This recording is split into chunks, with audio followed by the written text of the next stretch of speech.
You know what? I'm going to save the pleasantries for another day because I want to dive right into this one, Paul. Do you agree with what Stephen A had to say? I don't, Molly. I think he has part of it right. Something needs to happen. But I feel badly about penalizing the players on this team who probably had no idea what was going on. They may have benefited, but they had no idea. To me, the culprit is the most obvious one, and that's Jim Harbaugh. So, Stephen A., I think Harbaugh should be suspended indefinitely, not allowing him to coach another game, and especially the playoffs, if this investigation continues down the current path. But I feel very strongly that the team should not be kept out because otherwise you're really you're really getting too far ahead of this process. The Big Ten has the ability to stop the coach. They can suspend him for 2 games, and then with special dispensation, they can keep him out longer. And I think they should because it's pretty obvious that they believe he has committed transgressions. Why do I say that? Because the Big Ten commissioner has already met with the university. They've already gathered information. What they're really waiting for now is a formal dispensation of this case.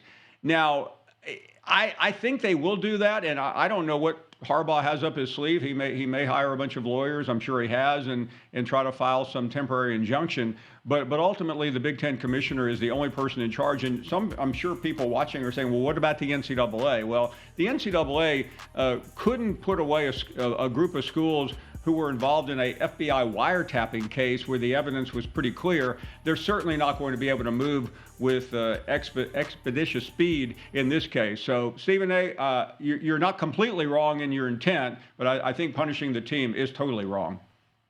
In all seriousness, all joking aside, I respectfully disagree with you, Paul Finebaum, and I'm not trying to throw the players under the bus. I understand that they're victims in all of this. They're not culprits. They don't have anything to do with this. They followed the instructions of their coach and their coaching staff, and they went out and they played and they performed to the best of their ability.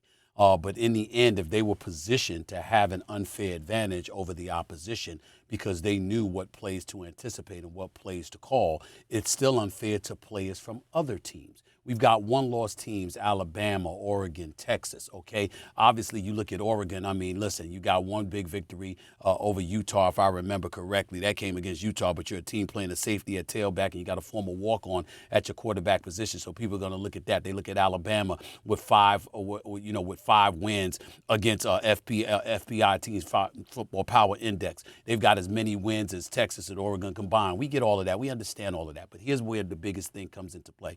What I'm trying to do, Paul, is emphasize the importance of expediting a conclusion to the investigation. If you allow anybody in college football to slow roll this process, okay, and it's open-ended, there's no conclusion, doggy, there's no conclusion, Paul Finebaum, and the Michigan Wolverines go into the college football playoffs with this specter hovering over their university that indeed they may have been assisted, then you got a problem. Now we got a college football playoffs where we're talking about the potential of somebody having cheated their way there. Now, of course, the coach is the culprit. Of course, there's no doubt about that. And I'm not saying he knew or didn't know, but ultimately he's responsible, as they say. We get that.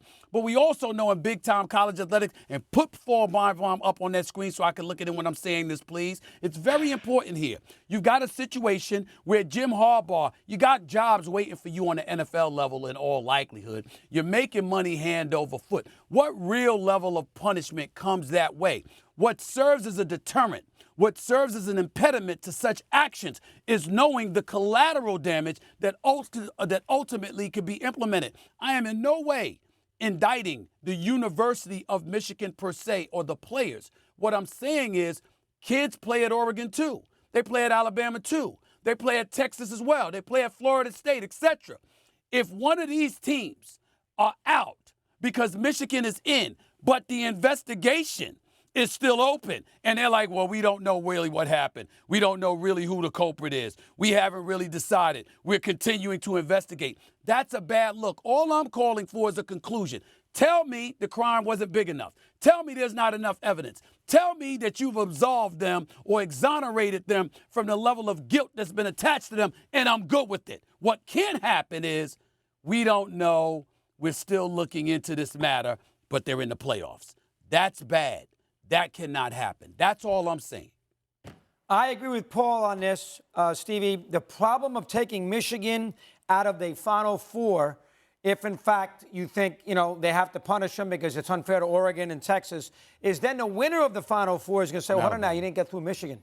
So you put an asterisk next to the champion because Michigan's undefeated and they've killed everybody. So and all of a sudden, if you take Michigan out, the winner of that Final Four is going to say, hold on now. All right, because a lot of people think this is a bunch of nonsense. They've won every game by 50 points anyway. They didn't need this nonsense to go out there and be undefeated. And then if you take them out of that Final Four and Georgia beats, Texas, they say, well, you know what? The Michigan fans are going to sit there and say it's a joke Final Four because Michigan should have played in it because they were unbeaten. Harbaugh's a different story. Harbaugh's a different story. You want to suspend Harbaugh? I'm all for it. And Petitti, who's the Big Ten commissioner, who's smart and good, I think he's got to do that and quickly. And I think a fair suspension where you kind of split the baby in half and make everybody happy, Harbaugh should be suspended immediately for the remainder of the regular season. That means Penn State and Ohio State, he can't coach. And then he can come back if, in fact, they are participants. He can come back and coach in the Final Four. I think that's what they should do. And I'll tell you something else. What? If Michigan threatens lawsuits, here's what you do. You tell these other Big Ten presidents, hey, call the Michigan president and say, hey, take your punishment.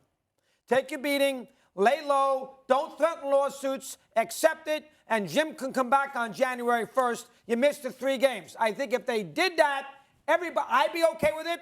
Paul would be okay with it. And I think down deep, you would be okay with it. The problem with letting Harbaugh around is there's a stench around Jim Harbaugh right now. I mean, everywhere he goes, it smells. Everywhere he goes, it taints the process. So I don't want to see him on the sideline this week. I don't want to see him against Ohio State. I don't want to see him in the Big Ten championship game. I don't want to see him in the playoff games because if you look at Jim Harbaugh on that sideline, it looks like it's a tainted process.